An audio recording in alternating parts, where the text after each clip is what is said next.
Hai semuanya, selamat datang kembali di Story Point Studio. Kali ini ada sebuah film Rurouni Kenshin The Final yang dirilis pada tahun 2021.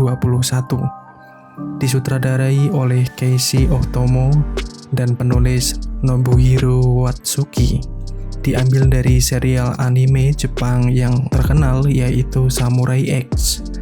Film ini sudah memiliki sequel di tahun-tahun sebelumnya, dan pada film terbarunya ini menampilkan tokoh antagonis baru yang berhasil mengungkap kisah cinta dan tanda silang di pipi yang melegenda.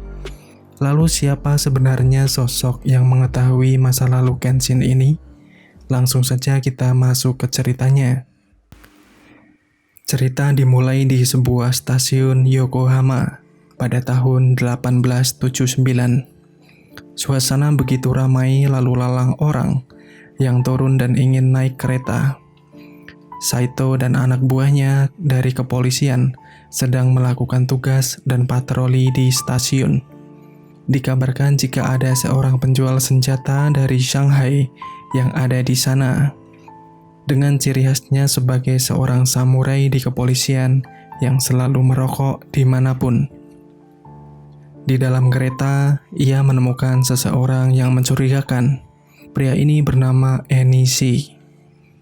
Benar saja, saat diinterogasi, pria ini adalah penjual senjata dan salah satu kapal perang dari Shishio. Ia akan ditangkap dan dibawa polisi. Namun, yang mengejutkan, tiba-tiba ia menghajar dan menikam para polisi di sana. Polisi lain mencoba menyerangnya, namun hanya dengan tangan kosong pun ia dapat menghajar semua polisi. Saito juga tak tinggal diam dan akan menyerangnya. Tapi tiba-tiba pria ini menyerahkan diri pada Saito dan akhirnya diringkus. Pihak kepolisian yang sudah menangkap justru melepas pria ini karena keterlibatannya dengan mafia senjata Tiongkok dan tidak ingin mengambil resiko jika terjadi peperangan. Saat itu, pimpinan juga sedang merencanakan untuk memata-matai pihak Tiongkok.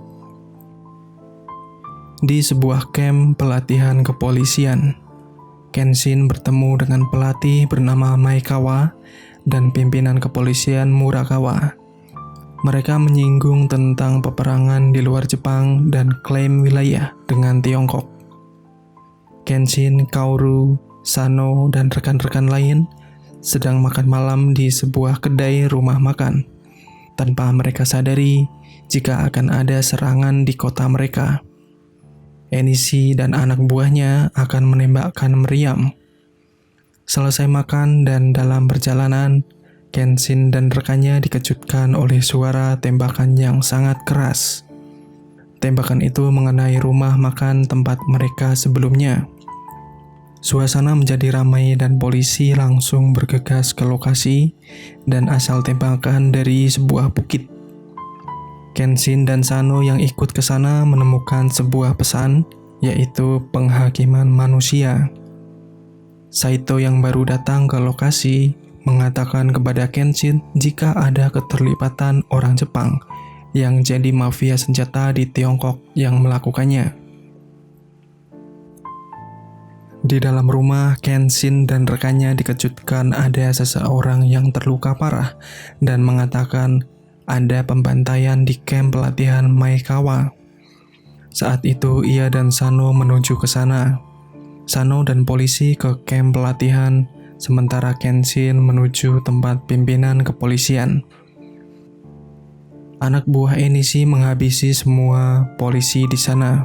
Dengan sebilah sabit yang besar, ia akan mengeksekusi anak dan istri pimpinan. Kenshin yang sampai di sana langsung menyerang pria ini.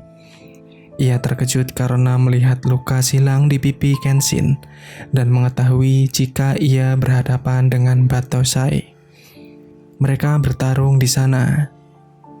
Anak buah Enishi ternyata dapat membuat Kenshin kewalahan. Namun tetap saja, ilmu pedangnya belum sebanding dengan Kenshin. Ia mencoba menembak dengan jarum beracun, dan dengan sekali tebas, Kenshin menghempas pria ini. Di tubuh pria ini sudah dipasangi alat peledak dan ia meledakkan dirinya. Dengan sigap pun Kenshin berhasil selamat dari sana dan untungnya anak dan istri pimpinan selamat. Keesokan harinya Kenshin berjalan dan tak sengaja bertemu dengan Enishi di atas jembatan. Awalnya ia tak menyadari, namun terlihat tak asing dengan pria ini. Enishi bercerita, baru Kenshin tahu siapa pria ini. Masa lalu Kenshin yang pernah menjadi kekasih kakaknya Enishi yang bernama Tomoe, dan Kenshin menebas tubuh kekasihnya sendiri hingga tewas. Saat itu Enishi melihat Kenshin membunuh kakaknya dan menaruh dendam dengannya. Sampai waktunya tiba saat ini. Kenshin hanya terdiam karena terus terbayang kejadian masa lalunya. Ia terlihat begitu mencintai dan menyesali kenapa kejadian itu bisa terjadi. Saat di rumah, Kaoru sedang melatih murid-muridnya. Kenshin ingin menceritakan apa yang terjadi selama ini. Semua kekacauan yang terjadi hanya untuk balas dendam kepada Kenshin yang dilakukan oleh Enishi. Ia menceritakan masa lalunya yang membunuh kekasihnya sendiri. Dengan terkejut, Kaoru pun menjadi heran karena ia baru mendengarnya dan kenapa ia bisa mendapatkan luka di pipinya. Hal mengejutkan karena saat menjadi pembunuh di eranya, Kenshin tak mengetahui jika pernah membunuh seseorang di jalanan. Sampai ia terkena sabetan pedang di pipinya 1 kali. Ternyata yang dibunuh adalah tunangan dari Tomoe. Ia tak mengetahuinya, namun Tomoe tahu. Kemudian di suatu tempat, Kenshin pernah menyelamatkan Tomoe dari penjahat. Saat itu mereka menjalin cinta. Tomoe mencintai Kenshin karena ia tak ingin Kenshin menjadi pembunuh lagi, walaupun dirinya tahu tunangannya dibunuh oleh Kenshin. Tomoe menulis diari tentang masa lalunya dan saat itu dibaca oleh Kenshin. Sontak ia merasa terpukul. Dan saat Kenshin sedang berduel dengan seseorang, tiba-tiba Tomoe mengorbankan dirinya dan tak sengaja tertebas Kenshin. Tomoe hanya ingin melihat Kenshin agar tidak membunuh orang lain lagi. Saat itu, Kenshin merasa sangat sedih dan memberi sayatan di sisi lain untuk kematian kekasihnya. Kenshin berjalan sendiri mengingat masa lalunya. Kaoru yang selama ini bersama Kenshin menaruh hati padanya. Ia pun mencari Kenshin di tengah hujan lebat. Keesokan harinya saat Kaoru menyapu depan rumahnya, ada seseorang yang datang. Misao bersama Aoshi. Mereka mendengar kabar buruk akan menimpa Tokyo. Misao membawa sebuah buku catatan dan betapa terkejutnya ternyata itu adalah diari Tomoe, kekasih Kenshin yang sudah meninggal. Saat malam tiba, Saito dan anak buahnya dari kepolisian di Yokohama yang mendapat informasi gudang senjata milik Enishi. Mereka bergegas menuju lokasi. Saat masuk ke dalam, Saito baru sadar jika ia dijebak. Anak buah Enishi dan salah satu mafia senjata Tiongkok bernama Heishing menyerbu dan menyerang mereka. Saat itu pula di Tokyo, Kenshin yang sedang berada di luar melihat balon udara banyak menjatuhkan sebuah pesan di kertas. Enishi dan anak buahnya mencoba menyerang kota dari atas dan terdengar suara ledakan di sebuah tempat disusul ledakan lainnya. Warga di kota menjadi panik. Penyerangan pun dimulai. Dengan membabi buta, anak buah Enishi menghancurkan kota dalam sekejap. Kenshin pun tak tinggal diam dan menyelamatkan warga di sana. Ia bertarung dengan seseorang yang menggunakan senjata api. Kenshin terus menghindari tembakan peluru yang terus diarahkan padanya. Sampai akhirnya ia dapat menebas orang ini dan menghajar orang ini sampai sekarat. Aoshi pun bertarung dengan anak buah Enishi yang lain. Misao tak ketinggalan membantu Aoshi untuk menyerang balik anak buah Enishi. Saat itu mereka berdua terkena ledakan dan Aoshi terluka parah. Di rumah Kaoru, tiba-tiba Enishi datang berjalan menggendong mayat dan menemui mereka. Sano menyadari siapa orang ini, dan semua yang di sana terkejut. Tanpa ada perlawanan berarti, Kenichi menghajar habis-habisan Sano dengan tangan kosong. Begitupun dengan orang-orang di sana tak mampu menghadapi Enishi yang seorang diri. Sampai akhirnya Enishi menghajar Kaoru dan menculiknya. Kenshin yang pulang ke rumah melihat semuanya tergeletak dan Kaoru yang sudah tak ada di sana. Kaoru yang dibawa ke suatu tempat terbangun dan seketika ia mencoba kabur.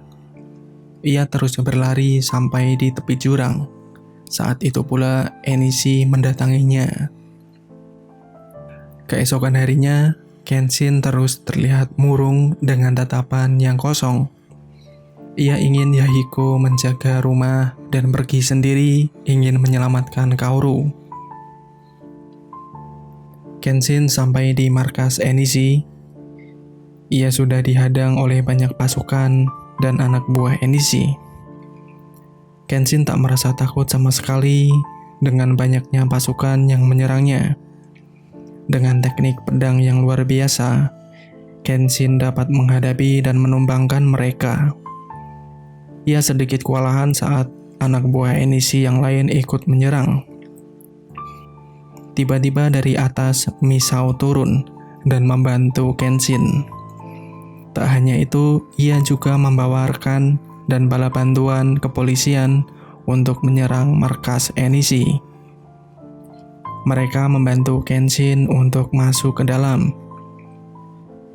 Dan saat itu ia masuk ke ruangan dan langsung ditembaki oleh Heising yang berada di sana.